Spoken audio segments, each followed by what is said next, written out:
All right, guys, sorry. Hopefully, we'll have a little bit more luck this time with Facebook Live. We'll just wait for Dr. Edgemani to join us. So in the meantime, let me restart her intro. She is an Ayurvedic expert out in Virginia. She works with people all over, and today we're going to be talking about sleep and an Ayurvedic approach to how to improve your sleep. And so we always have a good time kind of playing off of each other. Like, I like to chime in on my functional medicine training, and she does it with her Ayurvedic experience. And so we love to kind of give you both aspects of how to maximize your sleep quality. So I think I see her, but for some reason it's not letting me have her. There we go. Maybe that'll. Thanks, Dr. Edgemani. Okay.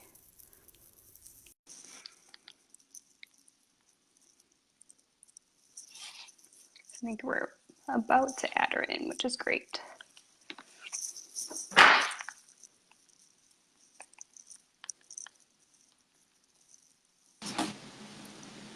Hi, Dr. Edgemani. How are you?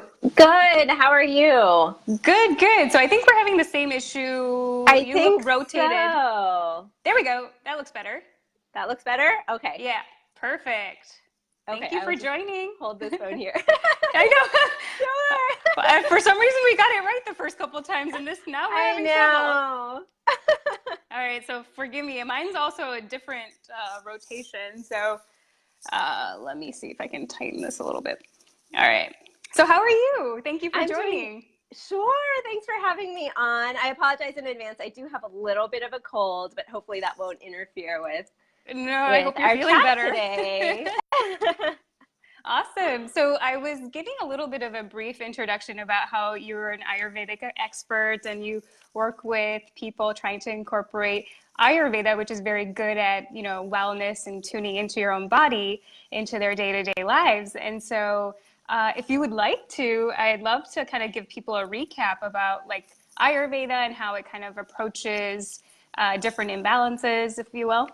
Sure, definitely. So Ayurveda is actually the traditional ancient medical system of India, and it originated about over 5,000 years ago. And now I like to use it as a lifestyle practice, a system of lifestyle and self-care practices. And really a system of prevention. Now, Ayurveda does have treatments as well, but it's just such a wealth of information in terms of lifestyle practices, daily routines to help keep your body, mind, and emotions in balance. And so in terms of kind of the basic building blocks, and we'll need to understand this will be helpful to understand when we go into talking about sleep, is that it looks at that all of nature, including us, our body, mind, and emotions, is composed of these three energies. And these three energies are called Vata, Pitta, Kapha. And so if I know, Dr. Surya, you're somewhat familiar with Ayurveda, but for anyone listening, if this is new to you, just follow along. It will make sense, I promise. So there's these three energies, and they're essentially made up of 5 elements. And these are the 5 elements that we see in nature, that we see in everything around us: earth, fire, water, air, and ether. And so what we look at is the different proportions and balance of those energies within our body, as well as within our environment, our activities, and nature, because we're constantly interacting with the universe around us, right? And so those energies in nature can also affect those energies within us. And so we look at all of that together to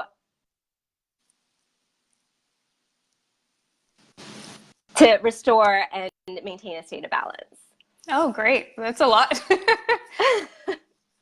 And you're right. I mean, like, I just recently, read your recent blog post, and you had a video associated with it where, now we're in springtime and it's kapha season. And so, how that impacts us. And I was like, she's right. Yeah. Like I'm totally feeling a little bit more like tired, tired Mm-hmm. and lethargic a little bit. But I was like, okay, that makes more sense to me. So could you break down Exactly. each of the like different, I guess, doshas, Of if you will? course, of course. So these three different energies in Ayurveda, the word for it is called doshas, but essentially that is just an energy. And so those energies are made up of the five different compositions of the five elements. So vata is made up of air and ether.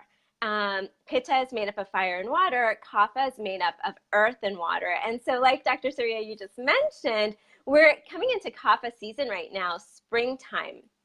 And so this kind of the energy of this season is characterized by earth and water. And you can tell, there's spring rains, there's a dampness in the air. The analogy that's often used in Ayurveda is of like snow melting down the mountain caps. Much like what I'm experiencing right now, this spring cold, right? You Yeah. can have a lot of congestion, runny nose, that sort of thing can tend to happen more this season. That being said, there's like this heaviness quality to the season. So as we're focusing on sleep today, if you're watching and you generally have trouble sleeping, you might find that you're sleeping a little bit better this season or as we move into spring. And that would make sense as we're in this season that's characterized by kind of this like heaviness in the air. Mm-hmm. That's so fascinating to me. So then you and I have like had a couple of discussions about sleep and how it's such an Mm-hmm. important aspect of maintaining overall health. How does Ayurveda look at sleep imbalances? So it looks at it still through those three constitutions, those three energies, vata, pitta, and kapha. So you can have a vata imbalance that causes certain sort of sleep disturbances. You can have a pitta imbalance that causes certain sort of sleep disturbances, and you can have a kapha imbalance that leads to certain sort of sleep disturbances. So it's really looking at those energies, and where it gets even more fascinating is that not only are specific seasons governed by these energies, and there's that interplay with our bodies and the energy within our body, but also time of day. So this becomes really relevant with sleep as well. So between 6 p.m. to 10 p.m. is characterized by that kapha dosha, the one we were just talking about, which has this Mm-hmm. quality of kind of heaviness. And so you may notice just in your day-to-day life that 6 to 10 p.m., that's when we're usually kind of winding down from the day, maybe starting to feel a little bit sleepy, a little bit sluggish from all of our day's activities. And according to Ayurveda, that makes sense because it's characterized by that earth and water time of the day. And then Mm-hmm. 10 p.m. to 2 a.m. is characterized by the pitta dosha, the fire dosha. And according to Ayurveda, that's a great time to be sleeping. Mm-hmm. The fire is, at that time of day particularly refers to metabolic fire. And I know we've talked about this before on one of our Facebook Lives as well, that Western science also shows now that during that time period, certain organs are, restored, flushing out toxins. It's kind of their time to, go through, according to Ayurveda, metabolism, right? Cellular Mm-hmm. metabolism and for the organs as well. And so really giving yourself that time to sleep is very important according to Ayurveda. That being said, and I alluded to this in one of my Facebook posts earlier this week of kind of a second wind. That being Mm-hmm. said, so if you stay up past 10 p.m., because it is characterized by that fire energy, that's also like our mental fire. And so it can be harder to go to sleep because we will get that second wind where we may be going into problem solving, thinking Mm-hmm. about our business of the day, thinking of what happened at work, thinking about, our family life, right? So the mind will get more active. Whereas between 6 to 10 p.m., if you allow it to sync up with nature, to kind of wind down then you'll be able to sleep really well. But if you kind of push past that time into, you know, that 10 p.m. to 2 a.m., your mind gets revved up again, and it's actually harder to sleep. It's so true that you say that because, and we talked about this, I think maybe in our last Facebook Live about circadian rhythm. And now, like, science is proving it that each organ, each like hormone, each neurotransmitter that is released at certain peak times, and it's all entrained by the circadian rhythm, which is us and our interaction with nature. And so it's so fascinating that kapha time, that 6 to 10 p.m., is really when your melatonin should start to be like rising. And so, yeah, it blows my mind. Right. And this is why it's so fascinating. And it's always so much fun to do these lives with you because, you know, all of this wisdom from thousands and thousands of years ago, we're seeing it backed up now through the science and through the research. And what is so intuitive is actually now we have evidence for it as well. Yeah, exactly. Yeah. And you know, it makes sense. Like you were saying, the metabolic fire that happens at night and when you're sleeping, and how each organ has a specific time to repair. And so we talked about a little bit about this last time with intermittent fasting, like circadian rhythm, about stopping to eat earlier. And so when you do that, you know, people do, you know, their metabolism is better. They're able to burn fat throughout the night and stuff. So it is a great intervention that is based on circadian rhythm. Right, exactly. And Ayurveda says the same exact thing. Ayurveda recommends having a very light supper. So Ayurveda recommends having your biggest meal at lunchtime, which interestingly enough is the other time that is characterized by pitta, is 10 a.m. to 2 p.m.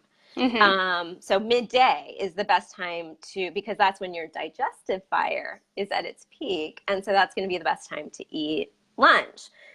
And then, like I mentioned, 6 p.m. to 10 p.m. is that kapha time, which is heavy as it is. And so during that time, kapha time, your digestion slows as well, just like what you're saying has been shown in science. Your digestion slows, and so they recommend eating a lighter supper. So then what are some like home remedies or like, I guess, treatment options for sleep disturbance? I know you mentioned that it kind of is specific to each different dosha, but do you have some examples? Sure. Yeah. So it is really specific to each dosha.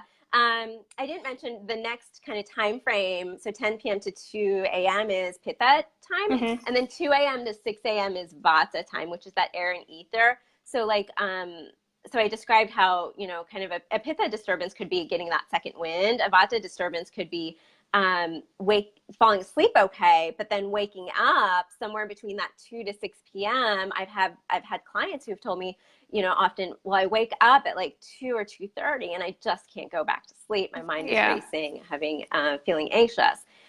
So that was me for a while. I was definitely vata imbalance for a while. Yeah. And vata imbalance, I'll say, is actually the most common imbalance that we see. Yeah. So actually, before you go into the home remedies, can I ask you a quick question? So for those of you who are watching and you want to see what your constitutional makeup is, do you have a good site or a recommendation on where people can do a quiz to figure out what their imbalances are? That way they can like go back and watch this Facebook Live and apply it to themselves? Sure. So actually, I have a quiz. I don't have it up anywhere yet, but I can do that, and then I can put a link link here for that. So there are quizzes. That is one way to just get a really rough idea.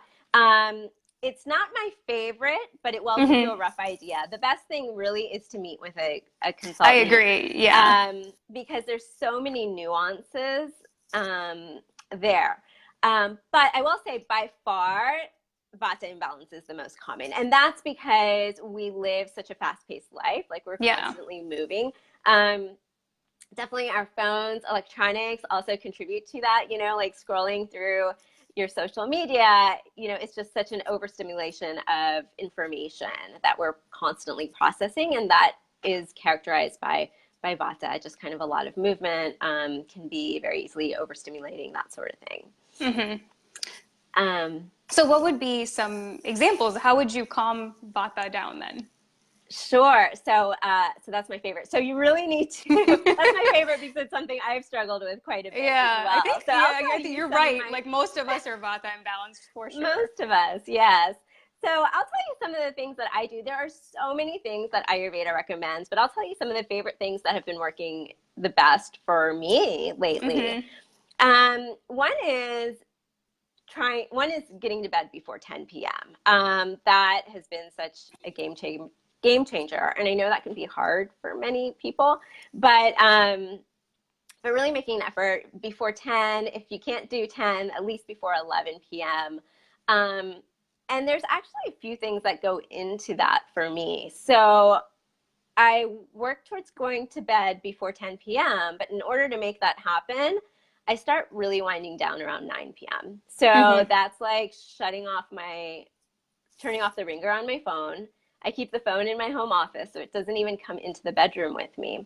And again, there's a few reasons for that. Now, obviously, thousands and thousands of years ago, Ayurveda wasn't talking about the use of cell phones, but adapting that to modern day, the cell phones really do exacerbate the Vata as well as the Pitta. If you're looking at it for, say, work emails or something like that, you're keeping your mind very active at that time of day, at that time of the evening.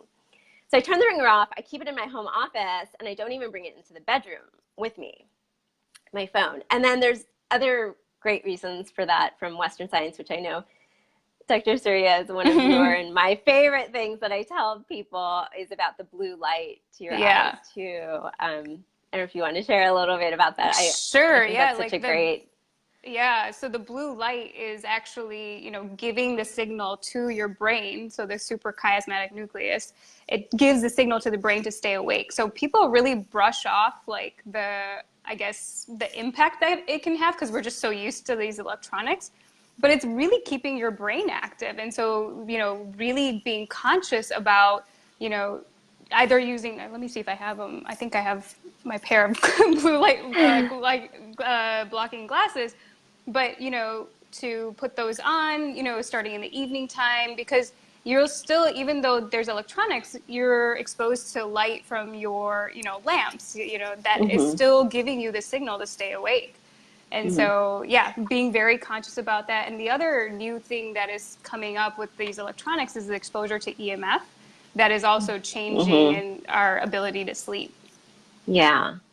Yeah. So many reasons to turn off that cell phone and just keep it in a separate room. And what I did, because, for a long time before I started doing that, I was using my cell phone as my alarm clock. And so like one of the best investments was like this like $15 alarm clock. And I just keep that in my room instead of my phone. And so that happens around 9. And then between about 9 to 10, it's really doing activities. And this varies for me night by night, but activities that are grounding. So what are examples of grounding activities? So things like sitting in quiet meditation. I know meditation can be hard if you're just starting out. So an example of meditation can simply be gratitude practice. So sometimes I'll just sit with my journal and I'll just write down things that I'm grateful for from that day. Other times I'll just free write journal. Let's see, another one of my favorite sort of grounding activities is called Abhyanga. And that is from Ayurveda, and it's self-massage with I like to use sesame oil. Sesame oil has a very heavy grounding quality to it. And I like to mix some lavender essential oil, which is makes it smell better. It makes it smell better. And aromatherapy is also part of Ayurveda. So we heal and restore balance through all of our senses. So, adding some aromatherapy, getting some of that healing through sense of smell, using the warm oil, doing a self-massage all over my body, healing through that sense of touch as well. And it's just such a great way to, at the end of the day, take some time to say, thank you to this physical form for everything that you've, Do for us, yeah. allowed me to do today. Right. So it's just such a beautiful practice of gratitude and self-love and self-care, as well as having those kind of heavy grounding qualities to really just nourish and nurture yourself to wind down at the end of the day. And so I do that, and then I take a warm shower to rinse it off. And also that warm shower is just very grounding, right, as well. So that's my favorite routine. And for anyone listening, if you're like, I don't have time to sit there and do this whole self. That was my next question. What do you tell people? Like, that's just too much.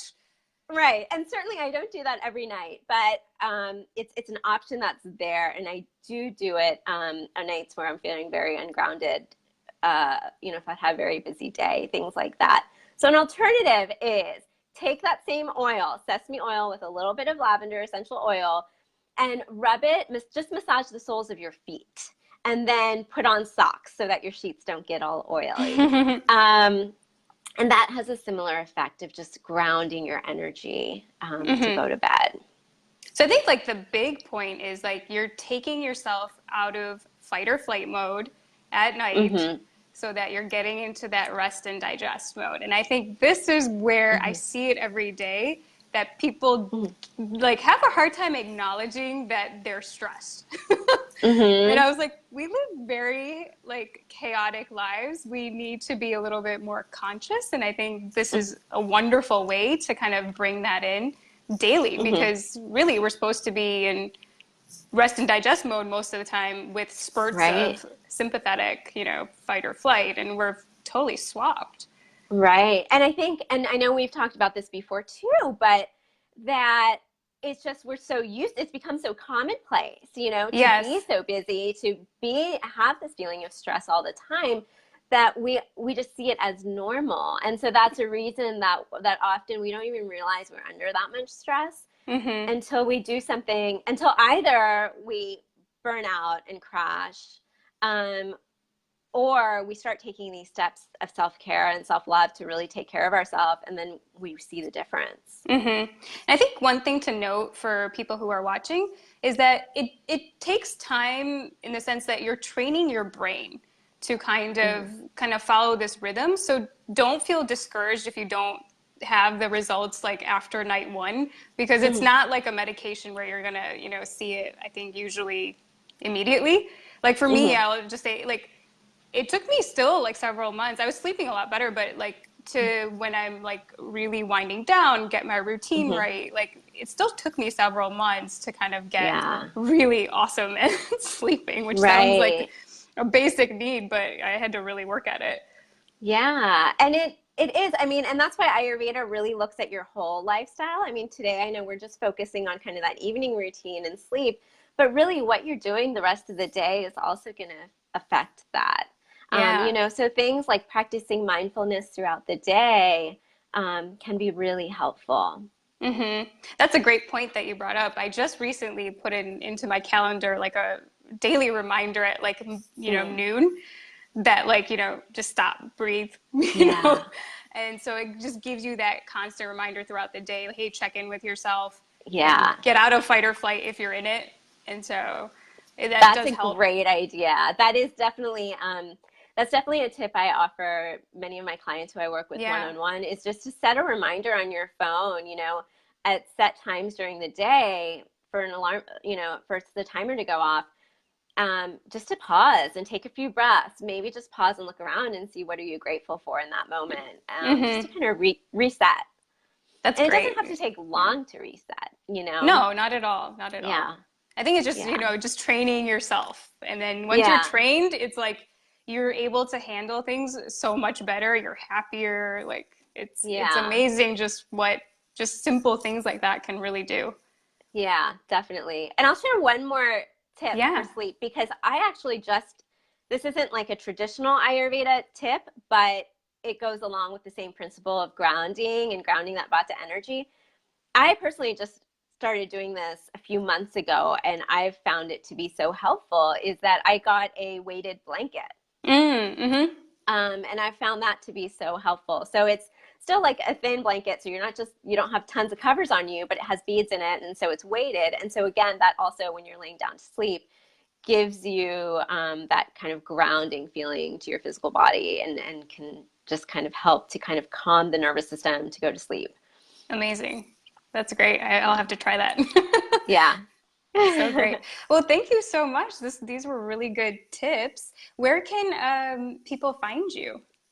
Sure. So I have a website, sheethalajmani.com, and I'm also on Facebook and Instagram at sheethalajmanimd. Wonderful. And if anyone's interested, I am actually putting together an online course all about Ayurveda, which would take you from basically the basics to creating like a daily lifestyle plan for yourself, from A to Z, very practical tips. And so I can put a link to where you can sign up just to be like the first to hear for when that comes out. I'm hoping in the next month or Oh, two. that's so exciting. That's so Yeah. exciting. I'm excited for that. Great. So thank you all for watching. Actually, does anyone have any questions that they want to ask Dr. Ajmani? If not, like we can, you know where to find her and connect with her in case you have some burning question that comes up later. But thank you so much for joining. Sure. Thank you, Dr. Surya. It's always Yeah, fun. yeah, we'll talk soon. Okay. Okay, bye. Bye.